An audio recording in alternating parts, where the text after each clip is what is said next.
हाथ में पुष्प लेकर के हम करवा चौथ की कथा को सुनेंगे। एक साहूकार के 7 बेटे और एक बेटी थी जिसका नाम वीरावती था। जब करवा चौथ का व्रत आया तो वीरावती ने अपने भाइयों और भाभियों के साथ व्रत रखा। रात को जब सभी भाई खाना खाने बैठे तो उन्होंने वीरावती से भी भोजन करने के लिए कहा। वीरावती ने कहा, भाई अभी चंद्रमा नहीं निकला है, जब तक चांद नहीं निकलेगा मैं अर्घ नहीं दे दूंगी, तब तक मैं भोजन नहीं करूंगी।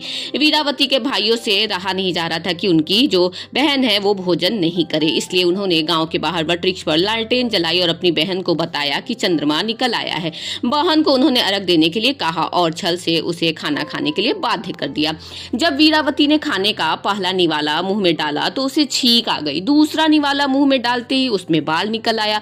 तीसरा निवाला मुंह में डालते ही उसे अपने पति की मृत्यु का समाचार मिल गया। बहन का व्रत गलत तरीके से टूटने के कारण माता नाराज हो गई थी। तब वीरावती ने निश्चय किया कि वह अपने पति के शव का अंतिम संस्कार नहीं करेगी और अपने सतीत्व से उन्हें पूर्ण जीवन दिलाएगी। वह 1 साल तक अपने पति के शव के साथ बैठी रही।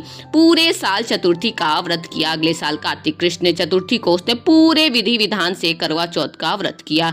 उसने सुहागिनों से विनती की और करवा माता और गणेश जी के आशीर्वाद से उसके पति को पुनर्जीवन मिल गया। इस प्रकार से यहाँ पर कथा समाप्त होती है।